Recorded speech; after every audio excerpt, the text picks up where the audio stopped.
그런데 한 인간이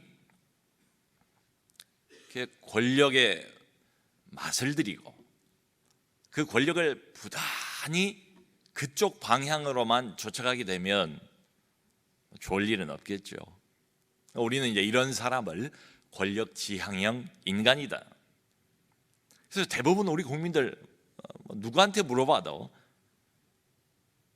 가장 불신하는 대상 1순위는 정치인들 아닙니까? 기준이 이거예요. 내 권력에 이득이 될 것인가, 아니면 내가 가지고 있는 이 기득권의 권력에 이게 손해를 끼칠 것인가, 그런 불신을 받을 수밖에 없는 아주 전형적인 정치인, 지도자가 바로 헤롯 왕입니다. 베드로가 감쪽같이 사라져 버렸어요. 아침에 끌어내서 지금 사람들 보는 앞에서 뭔가 자기 과시를 하려고 했는데 실패로 돌아갔습니다.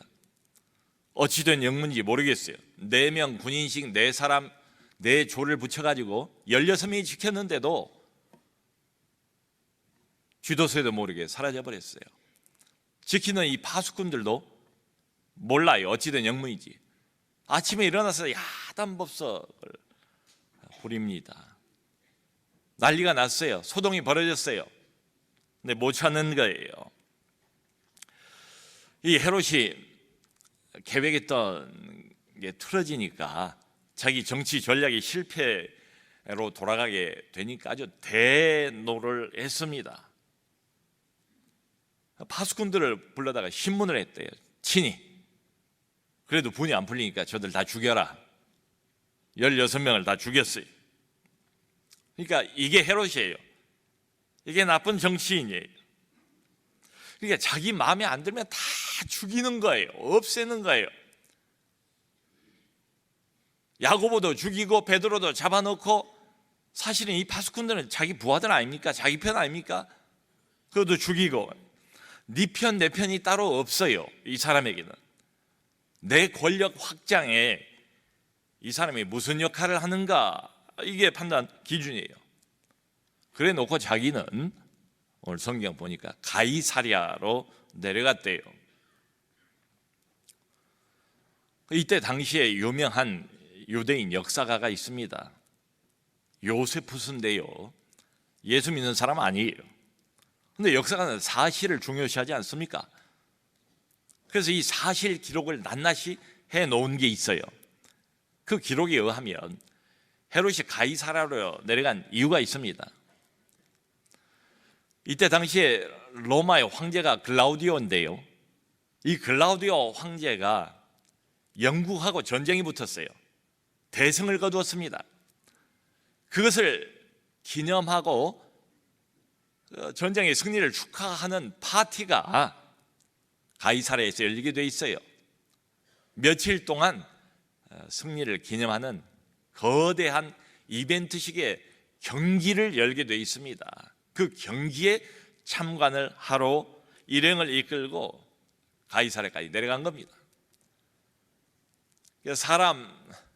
자기 부하 여러 사람을 한꺼번에 죽인 다음에 자기는 아주 흔쾌한 마음으로 축하 파티에 참가를 하고 있는 헤롯 왕, 이런 리더, 여러분 믿을만 합니까?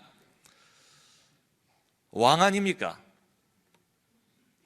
일국의 최고 권력자 아닙니까?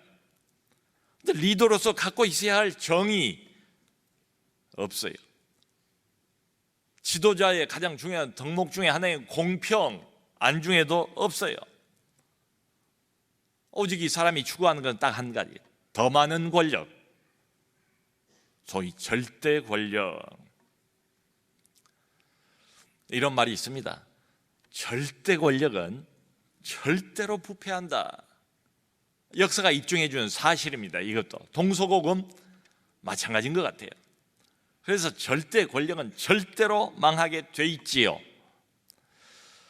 여러분, 사실 이 절대라는 말을 사람에게 갖다 붙일 수 있겠습니까?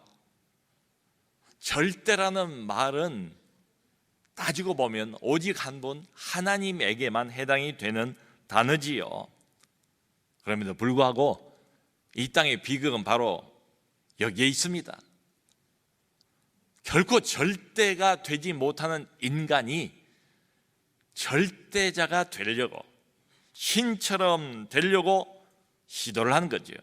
모든 비극은 여기서 싹이 틉니다. 이게 아담이 우리에게 심어놓은 아담의 DNA예요. 여러분, 창세기 보면 아담이 죄를 짓기 전에는 얼마나 하나님하고 관계가 원만했습니까? 서로 대화를 나눌 정도로 하나님과 친밀했죠.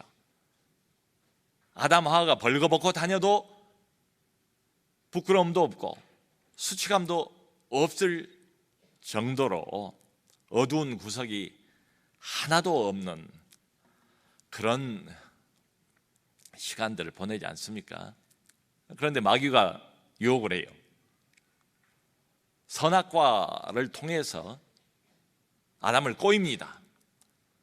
근데 마귀가 아담을 유혹을 할 때 뭐라고 이야기를 하는가 하면 거절하기 어려운 시험을 던지는 거지요. 이 선악과가 보암직도 하고 먹음직도 해요. 근데 마귀가 결정타를 날립니다. 이 선악과를 따먹으면 네 눈이 열려서 선악을 알게 되고 네가 하나님처럼 된다. 자, 그런데 지금 이 순간 헤롯은 베드로도 없어져 버렸죠. 자기 뜻대로 안 됐죠. 심기가 불편한 데다가 두로와 시돈에 대해서 애당초 아주 못마땅한 이런 화를 가지고 있어요. 그러니까 지금 바로 이 헤롯 왕에게 접근하기는 대단히 어렵습니다. 효과가 없을 거예요. 그래서 누구를 찾습니까? 왕의 침소를 맡은 사람 블라스도를 먼저 찾았대요. 이름까지 나와 있어요. 이 사람은 왕의 잠자리 시중을 드는 사람이에요. 왕이 잠을 잘 주무셔야 업무를 잘 볼 수 있지 않겠습니까? 또 이 잠자리, 침소라는 게 얼마나 은밀한 장소 아니겠습니까? 그래서 이 사절단들이 그냥 미리 다 조사를 했겠죠. 그래서 이 블라소들을 통해서 헤롯에게 접근을 시도를 하는 겁니다. 바로 이 사람 블라소가 소위 말하는 비선 실세입니다. 여러분, 당시의 관례에 따라서 왕의 침소를 맡은 사람들은 대부분 내시입니다. 그러니까 이 블라소도 내시일 가능성이 다분해요. 그럼에도 불구하고 상당한 영향력을 이미 행사하고 있는 실세 중에 실세가 된 거죠. 그러니까 이 사람은 공식 직함이 없는 거죠. 국무총리도 아니에요. 장관도 아니에요. 무슨 국가가 부여한 공식 직함을 가지고 있는 것도 아니에요. 뭐 따지고 보면 왕의 잠자리 챙겨드리고 잠자리 또 준비해드리고 또 잠자리 정리해드리고 이런 일 하는 하찮은 하인에 불과할 수도 있어요. 근데 실세예요. 권한이 막강해요. 왜 이렇게 됐을까요? 이유는 한 가지밖에 없죠. 왕하고 가까운 사이니까. 왕하고 늘 가까이 있으니까. 그러니까 어떤 직함을 가지고 있느냐가 문제가 아니고 최고 권력자인 왕하고 어떤 관계냐, 이게 문제다. 따지고 보면 지금 우리가 겪고 있는 국정농단 사태도 바로 이런 이유 때문이 아닌가 싶어요. 여기 본문에 보면 헤롯이 날을 택해서 왕복을 입고 단상에 앉았다 21절에 이렇게 돼 있잖아요. 이 날이 아까 말씀드린 것처럼 가이사라로 내려가서 경기에 참여한 두 번째 날로 그렇게 역사가 요세푸스는 기록을 하고 있습니다. 왕복을 입었는데 요세푸스의 기록에 의하면 이 왕복이 보통 옷이 아니에요. 말하자면 맞춤형 의복이에요. 이 특별한 이벤트와 특별한 날을 기념하기 위해서 특수 제작을 한 이런 옷을 입고 헤롯 왕이 나타난 거예요. 여기 그대로 한번 인용을 해볼 거예요. 요세푸스의 글을 은으로 장식한 옷이었는데 이 옷을 입고, 그러니까 온통 은으로 장식이 된 옷을 입고 헤롯이 반원형의 경기장의 귀빈석에 앉았대요. 상상해 가시죠? 근데 햇빛이 이렇게 비추니까 내리쬐는 그 햇빛에 은으로 만든 이 옷이 빛을 뿜는 거예요. 반사가 되는 거예요, 햇빛에. 그래서 사람들이 눈이 부셔가지고 바라볼 수 없을 정도였다, 그렇게 기록을 하고 있어요. 자, 여러분 상상이 가시지 않습니까? 그러면서 이 헤롯 왕이 드디어 백성을 향해서 연설을 시작을 했습니다. 근데 그 연설에 대한 청중들의 반응이 여기 나와 있어요. 어떤 반응입니까? 특별한 반응이죠. 사람들이 이구동성으로 이것은 신의 소리요 사람의 소리가 아니라 이건 하나님의 음성이다. 신이 하늘에서 이 땅에 내려온 것이다. 저분은 사람이 아니다. 저분은 하나님이 보내주신 분이다. 신의 소리다. 대번에 헤롯을 신의 경지로 격상을 시켜줬습니다. 한껏 헤롯을 그야말로 극단적으로 높이고 있지 않습니까? 여러분, 지금 이 순간 헤롯은 어떤 느낌이 되겠습니까? 그 수많은 모여있는 청중들이 이구동성으로 그 분위기에 또 들떠서 흥분 상태에서 이것은 사람의 소리가 아니요 신의 소리로라 라고 자기를 향해서 환호를 보낼 때에 내가 사람 이상인 것 같은 느낌이 들죠. 뭔가 초월적인 존재가 된 것 같은 이런 착각이 들지 않겠어요? 말 그대로 신이라도 당장에 된 것 같은 이런 착각에 빠지게 되는 거예요. 여러분, 어떤 권력도 자기 스스로 이렇게 느낄 수 있는 사람은 없어요. 바로 이렇게 만들어가는 사람들이 주변에 있는 거지요. 왜 이렇게 이 사람들이 이걸 만들어 갈까요? 바로 절대 권력자를 자기 등에 업고 노리는 건 뭐예요? 자신의 이득을 노리는 거지요. 자, 이런 이유로 자기 주변에 포진하고 있는 사람들이 보내는 이 아부 때문에 권력자가 자기 한계를 보지를 못해요. 직언한 사람 옆에 가까이 올 수 있겠습니까? 바로 이 순간에 헤롯 왕 앞에 나타나서 왕이여 정신 차리세요. 당신은 신이 아니요 사람일 뿐입니다 라고 말했다가는 결단 나지 않겠어요? 그러니까 주변에 온통 이런 사람들만 모여 있어요. 여러분, 왜 사람들이 이렇게 가까이 와서 이런 되지도 않는 소리를 자꾸 해대는 것일까요? 이유는 한 가지밖에 없지요. 그 사람이 좋아서가 아니고 꼭 존경해서가 아니에요. 거기서 떨어지는 떡고물 때문에 그렇습니다. 그러니까 그 사람 덕분에 현재 내가 누리는 이 권세, 이게 바로 이유예요. 특히 현실적인 이유로 최고 권력자 옆으로 가까이 가는 겁니다. 그리고 그를 신처럼 숭앙하는 겁니다. 추앙하고 떠받드는 겁니다. 자, 이렇게 보면 어느 시대나 이 권력은 최고 권력자 한 사람을 정점으로 해서 일종의 집단 구조를 가지고 있다. 주변에 아주 가까운 곳에 함께 그 권력을 나누고 누리는 사람들이 포진해서 이 최고 정점의 권력을 서포트를 하는 거지요. 여러분, 여기 나와 있는 것처럼 사람이 사람에게 건넬 수 있는 아부의 극치가 뭡니까? 당신은 신입니다. 당신은 사람이 아니올지다. 우리 인간 밑바닥에 숨어있는 가장 위험스러운 욕망을 부추기는 것 아니겠어요? 인간의 마지막 욕망, 이게 뭐예요? 신이 되는 거지요. 절대자가 되는 거지요. 그래서 모든 권력은 그 속성이 절대 권력을 꿈을 꾸게 됩니다.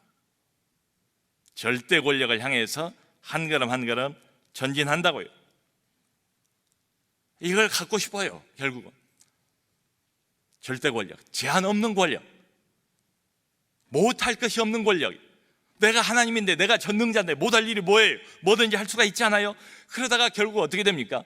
그러다가 결국 비상식적인 일도 하고 비인간적인 일도 저질러버리고 말도 안 되는 만행을 저지르지 않습니까? 이런 말이 있어요. 들어보세요.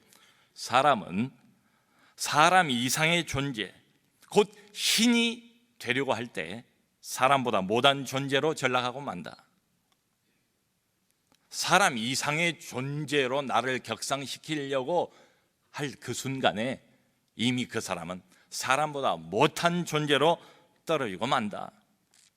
하나님이 헤롯을 치십니다. 이 순간에 헤롯이 죽어요. 천사가 쳤대요. 그러니까 천사가 베드로는 구출을 했어요. 헤롯은 이 순간에 쳐버렸어요. 역시 역사가 요세푸스는 이 장면을 상세하게 기록을 하고 있습니다. 갑자기 심한 통증이 헤롯에게 임했고 그의 배의 통증이 너무 격심했다. 그래서 왕궁으로 즉시 옮겨졌고 5일 후에 사망했다. 근데 여기 대해서 성경은 그 이유를 그가 영광을 하나님께 돌리지 아니한 고로 천사가 쳐서 죽으니라.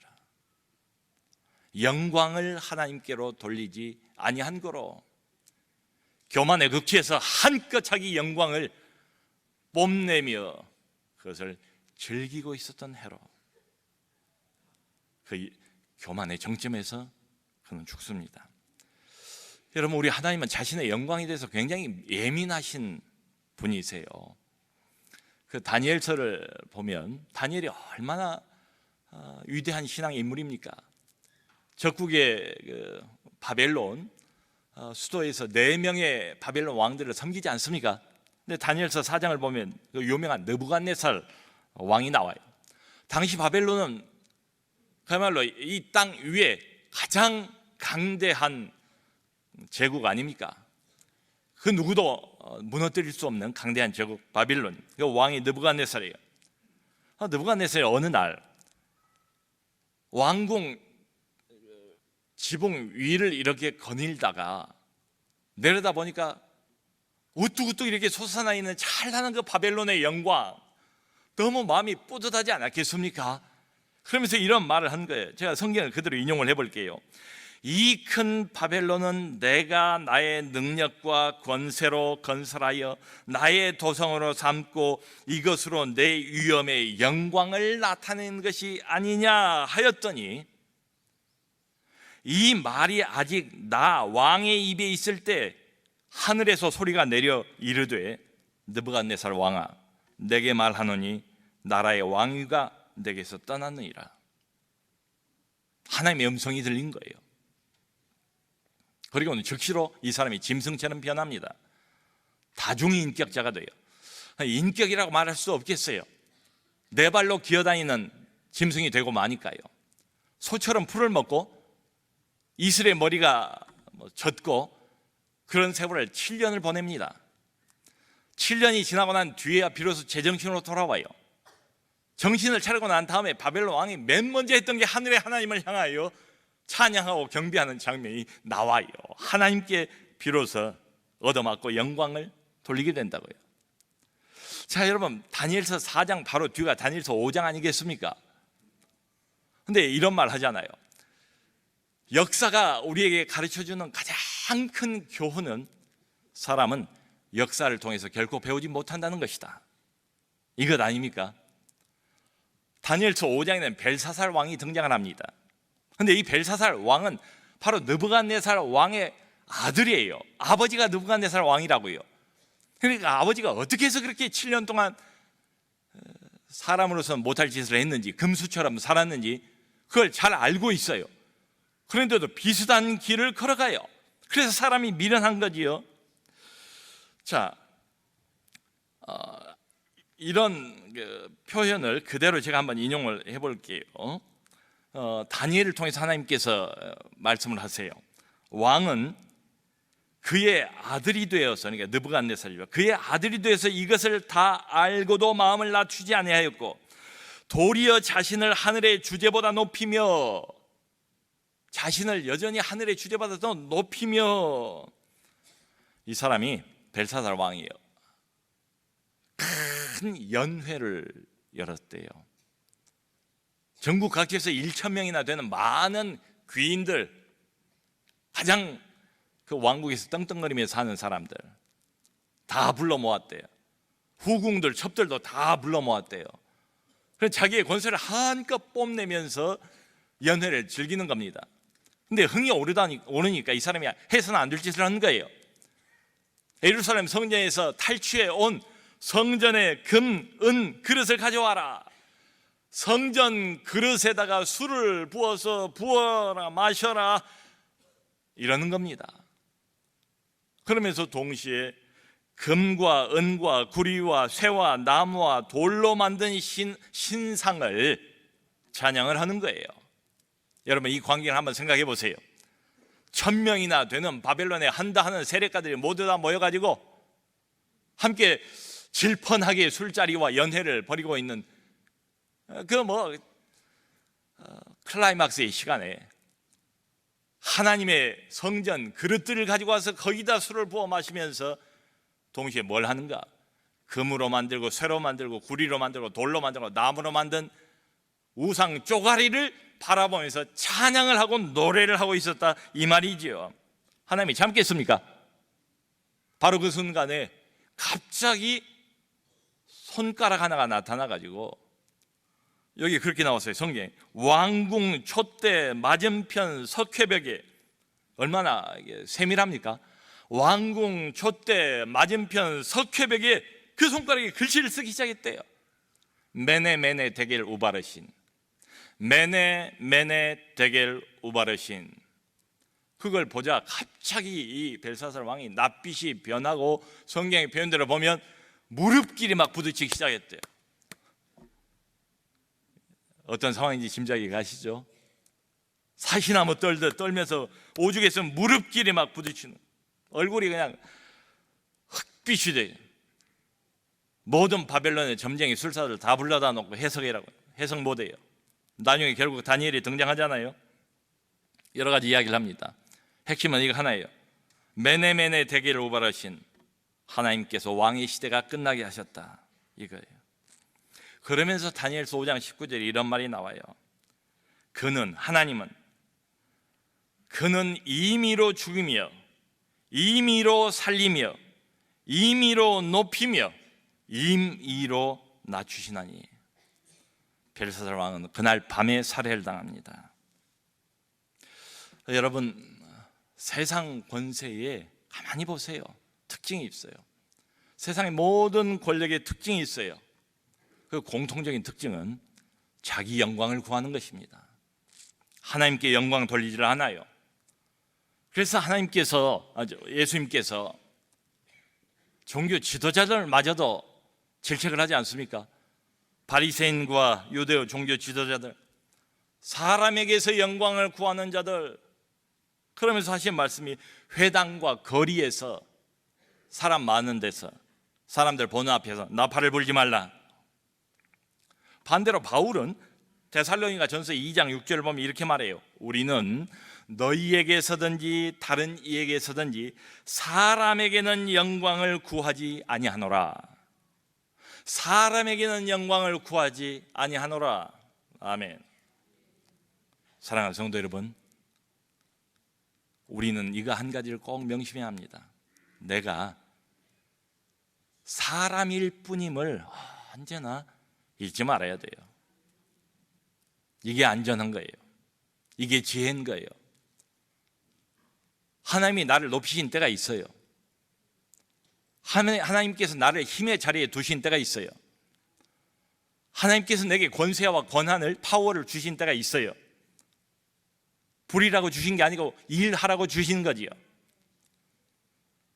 높은 자리에 있는 사람일수록, 힘의 자리에 점점 더 높아져 갈수록 우리는 늘 이것을 기억해야 합니다. 의식적으로 나는 언제나 사람일 뿐이다.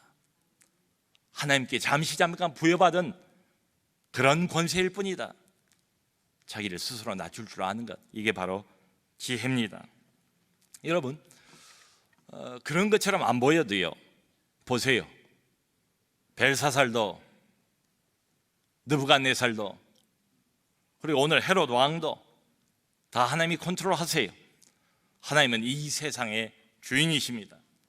배후의 진정한 주인이십니다. 그러면서 동시에 하나님은 교회의 주인이심이 분명해요. 그러니까 우리가 지금 본 사도행전 12장을 보면 본문의 처음과 사도행전 12장의 처음과 이 마지막 부분이 완전히 역전이잖아요. 처음에는 어떻게 시작을 했습니까? 헤롯이 야고보를 칼로 죽였어요. 베드로를 감옥 속에 집어넣었어요. 교회는 풍전등화와 같은 위기 상황이에요. 일촉즉발의 위기 상황에 처해 있어요. 그런데 오늘 결론은 어떻게 납니까? 그렇게 기세가 등등하던 독재자 헤롯이 갑자기 죽어버립니다. 그리고 오늘 24절에 이렇게 말해요. 하나님 말씀은 흥왕하여 더하니라. 아멘. 여러분, 하나님께서는 언제든지 인간의 계획을 한꺼번에 뒤집어 엎을 수 있습니다. 우리 눈앞에 어떤 어려움이 있다 할지라도 낙심하지 마시기를 바랍니다. 이런 하나님을 생각하면서 성도의 승리를 확신합시다. 이런 하나님이 우리를 붙들고 있는 것을 기억하면서 교회의 승리를 확신합시다. 오직 한 가지, 항상 겸허한 마음을 잃지 않고 모든 영광을 하나님께만 돌리는 우리 모두가 될 수 있기를 주님의 이름으로 축원합니다.